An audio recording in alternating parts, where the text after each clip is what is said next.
Amis supporters, bonsoir. On se retrouve pour l'avant-match opposant l'AS Saint-Étienne à Laval de ce samedi 13 janvier à 15 heures à Geoffroy-Guichard pour le compte de la 20e journée de championnat.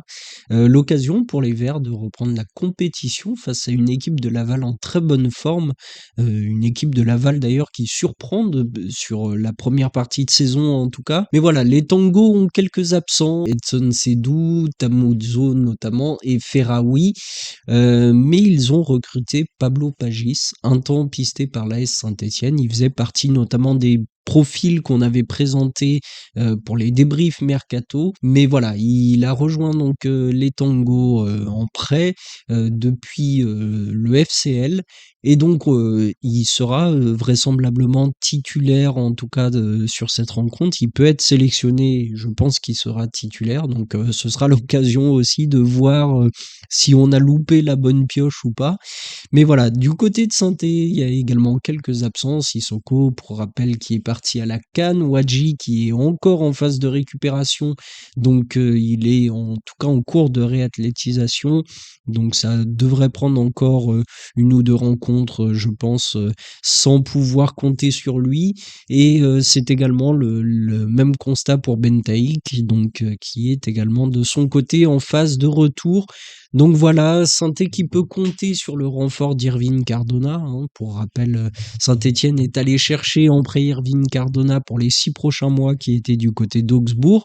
Donc ça va être l'occasion très certainement de le voir débuter dans cette rencontre, étant donné que les Verts perdent notamment Charbonnier qui est parti du côté de Bastia, qui devrait s'engager du côté de Bastia. Il n'y a pas eu encore d'officialisation, mais en tout cas, ça devrait sortir dans les prochains jours.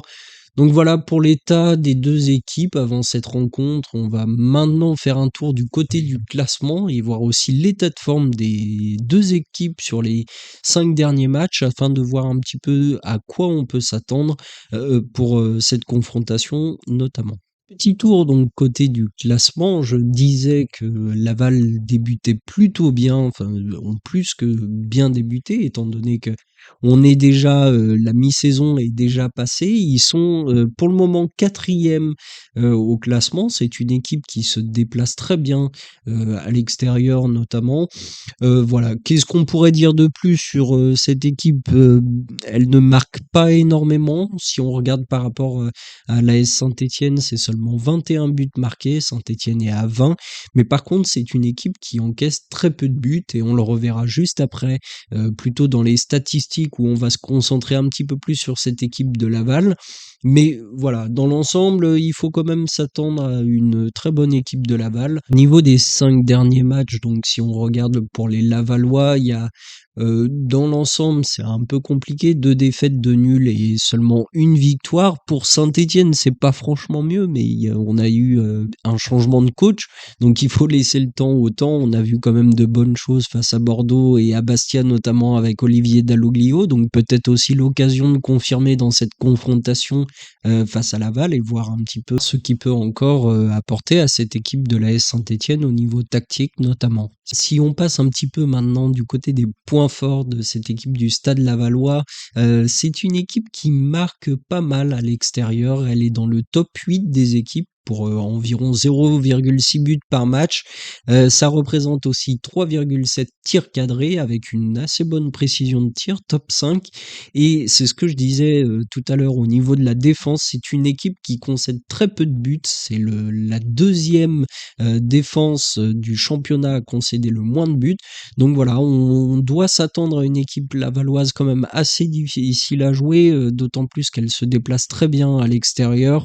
Donc ça peut être, on sait, compliqué pour Saint-Étienne, même si ce sera à Geoffroy-Guichard et qu'on a vu de très bonnes choses face à Bastia notamment. Il va falloir remettre ces mêmes ingrédients-là pour réussir et espérer pouvoir faire quelque chose face à cette équipe de Laval notamment. Au niveau de la composition d'équipe, on va pas changer le format de cette équipe, hein. Je pense qu'on va repartir sur un 4-3-3 avec des changements.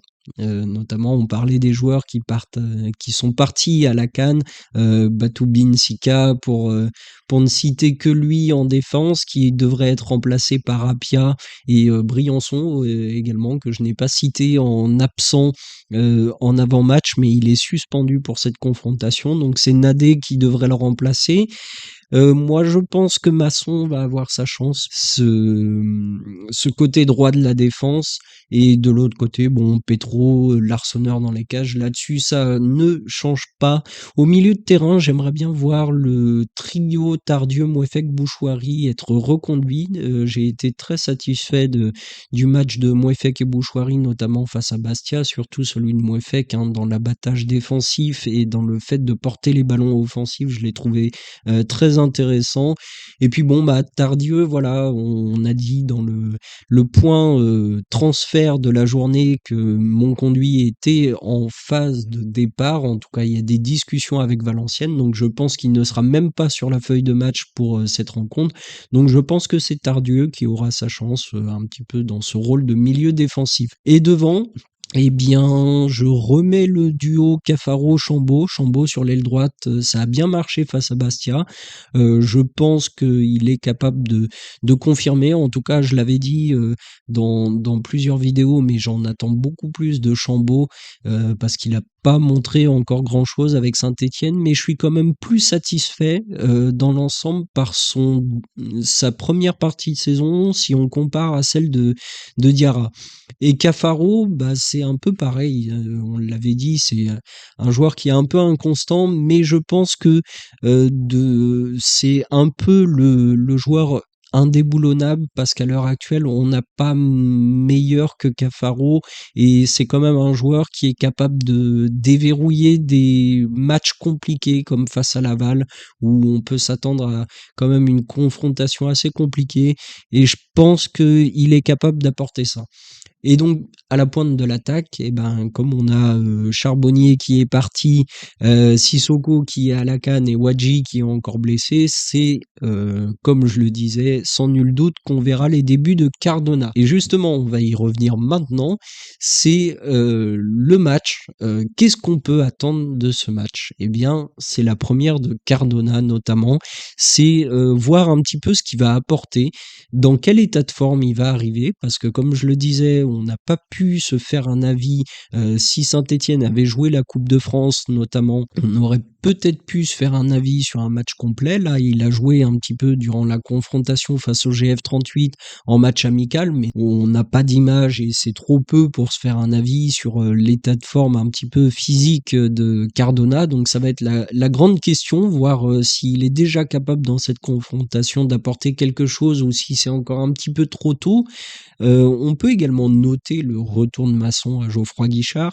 Je pense qu'il va être titulaire dans cette confrontation. Je l'avais dit aussi dans un point mercato, mais Olivier Dalloglio semble vouloir lui faire confiance. Donc c'est sa chance de se racheter en plus à Geoffroy Guichard, à voir comment il va être accueilli par les supporters. C'est une question que je me pose. Et le dernier point que j'ai relevé, c'est le fait que Laval ait joué un match de Coupe de France, contrairement à Saint-Étienne. On sait peut-être notamment au niveau du mental, d'autant plus que Laval a gagné cette confrontation, que c'est peut-être plus important de venir sur un déplacement avec une victoire en Coupe de France plutôt qu'une victoire en match amical où bien souvent on est plutôt là pour maintenir les organismes en état de, de fonctionnement entre guillemets.